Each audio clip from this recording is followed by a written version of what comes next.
Hi everybody, this is Adam. This is going to be a different type of video than you're used to seeing. I don't do much news reporting, but I saw this article from Deadline and I had some thoughts on the matter. So, Disney's president of Motion Picture Studios, Sean Bailey, is being replaced. Now, who is Sean Bailey? Well, since 2010, he's been in charge of literally every aspect of Disney's live-action movies. So basically, he's the reason that we got this. Pinocchio, holy smokey-o. And also this.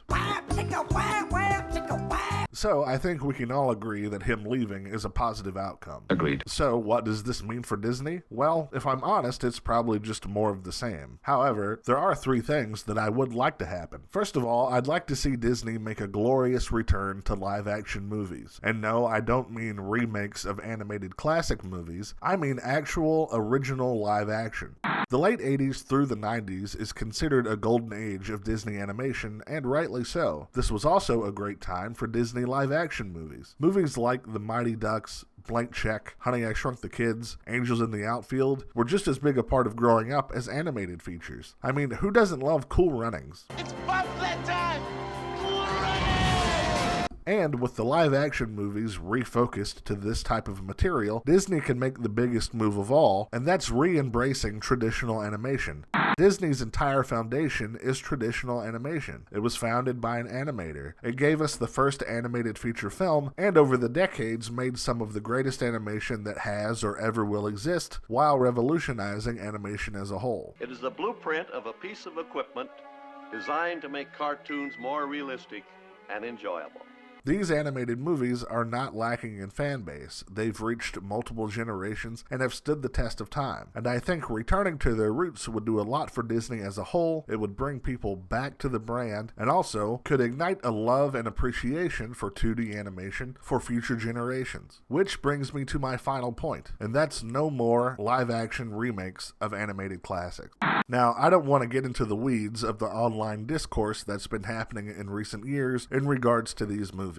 You're welcome to feel about them how you feel about them. I just don't like them. Yes, several of them have made lots of money, but they pale greatly in comparison to the animated versions. And I think that's something we can all agree on, no matter how you feel about the live-action remakes. Yeah, well, that's just like, your opinion, man. What Disney should be doing with their classic animated films is re-releasing them in theaters. Growing up in the 90s, Disney used to do a special VHS release for animated movies, and they would call it Opening the Disney Vault, where for a limited time, a few movies would be available for purchase, and then you wouldn't be able to get them anymore until they opened the vault back up 4 or 5 years later. And this was a big deal. They would do cross-promotions with McDonald's, the cassettes came in fancy shell casings, and typically had a making-of featurette before the movie, and in the case of Beauty and the Beast, they even added scenes to it. Disney made these limited releases a big deal, and that's what they need to do again, but with the theater. Instead of spending millions of dollars to remake a movie that you made decades ago, tell the public that for a limited time only, you get to see Aladdin on the big screen. You get to see Beauty and the Beast in all its glory with massive picture and sound. You get to hear the music of Fantasia coming at you in Dolby Digital. There's no reason to think that this offering would not absolutely fill theater seats. Mom and dad get something to enjoy by seeing a movie they loved as a kid on the big screen while being able to introduce it to their kids. And if Disney offered vouchers for concessions at the theaters, that would ensure that the whole family could get the theater experience without breaking the bank. And all of this works great for the studio because all of this is profit, and they get to forego the expense of making a live-action remake, which quite honestly is just gonna be forgotten. I mean, let's just think about it for a moment. When you think of Beauty and the Beast, do you think of the live-action version or the animated version? What about Aladdin? What about The Lion King? Yes, some of these movies do make money in the short term, but they're just forgotten as soon as they came out. Last year, Disney released The Little Mermaid and Peter and Wendy, both of which just came and went, with really no impact whatsoever. And what's the point of spending all that money, all that time, and all that effort to make a movie that's just going to be forgotten in a month's time? Now, do I expect these things to happen? No. However, in the off chance that anyone from Disney could ever hear this, please know that you can have these ideas for free. All I ask in return is a lifetime, all-access fast pass to all Disney parks across the world. Oh, and free parking and free concession, and a free hotel.